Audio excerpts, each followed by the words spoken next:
araw po sa inyo mga idol. Magandang tanghali, hapon o gabi. Anong oras man po ninyo mapanood ko video to mga idol. Magandang araw po sa inyo.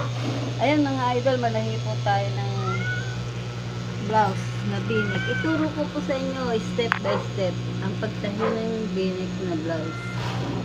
Ayan mga idol. Ito po harap po to. Harap. Lagyan po natin ng facing. Ito po yung facing. May overlock na po to overlock na po to ng ano.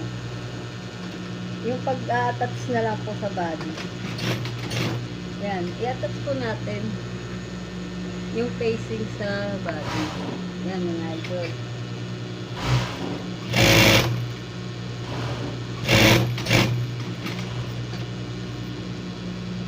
Kahit tumaba po itong video to mga idol ng content.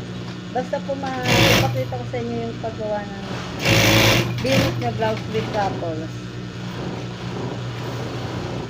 Ayan mga idol, naka-basting na. Lagyan po natin ng nuts dito sa 40 na dito. Para po sumunod siya mga idol. Ayan. Atin naman po ito itatap ng 116.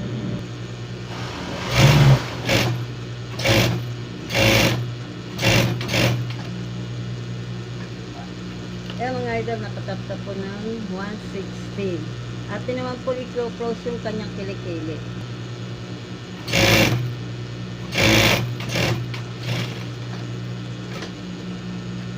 Ayan mga idol, naka-close na yung kanyang kilikili. Atin naman po itong lagyan ng nuts. Para kumorte po ulit mga idol. Ayan. Ganun din po dito sa kabila mga idol.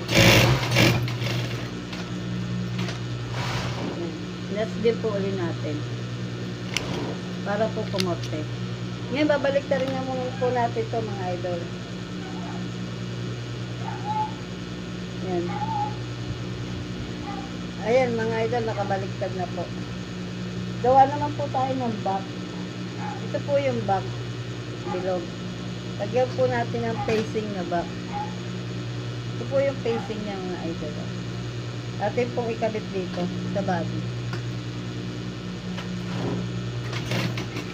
Ay, nalagot ko sinulit.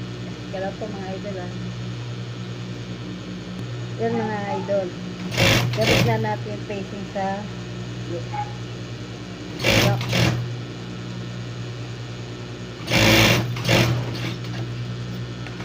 Yan mga idol, nakakabit na po.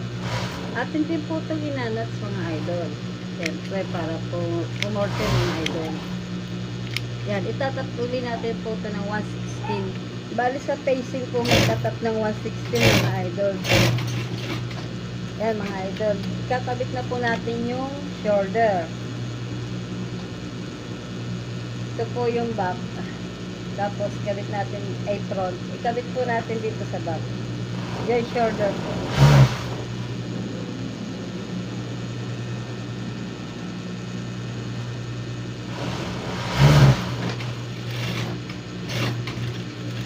Ayan mga idol, naka-joint shoulder na siya. Ganun din po sa kabila mga idol. Ayan mga idol. Iikot po natin to para ma-close po natin to kilikili ng back.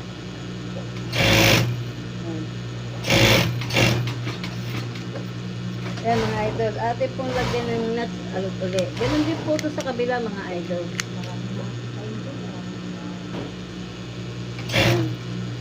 Ayan mga idol, nakikabit na. Siyempre, sobra po ito. Gupitin po natin para hindi siya makapal. Yan mga idol. Lagyan din po ulit natin ng nuts yung pinakakilikili. Yan mga idol. Hilahin lang po natin ito.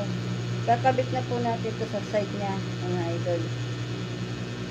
Kabit natin sa side. Kapiraso lang po yun, mga idol. Yung sa, parang service lang sa side. Ayan po. Kasi i-overlock naman po ito. Pakita ko rin po sa inyo. Saka pag in-overlock po ito sa side, sabay kabit na rin po ng ruffles sa laylayan. Pakita ko rin po sa inyo mga idol kung paano shiniring yung ruffles. Siyempre magkakabit po tayo ng shearing foot mga idol. Ito po yung sharing pot na ikakabit natin mga idol. Yan. Kakabit ko na po Sharing po natin ito ay sa lubag ng blouse mga idol.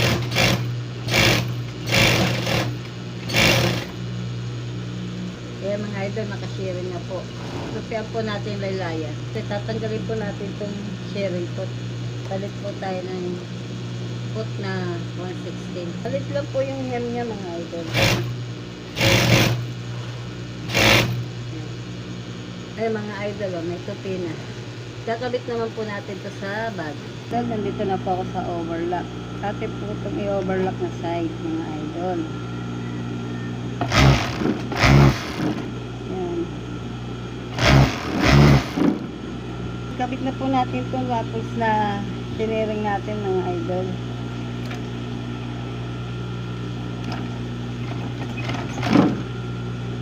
Siyempre mga idol, kailangan ayusin natin para hindi maipit yung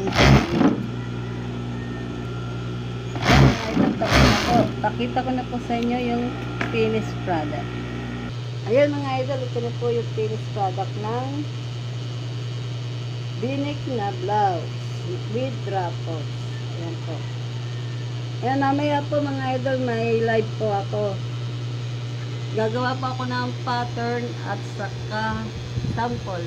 Pakita ko po sa inyo sa live ko paano gumawa ng pattern at saka sample. Hanggang dito na lang po video nito mga idol.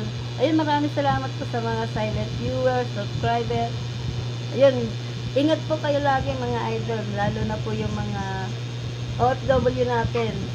Saan man kayo sulok ng bansa naroon, ingat po kayo lagi mga idol. Ayun, bye-bye!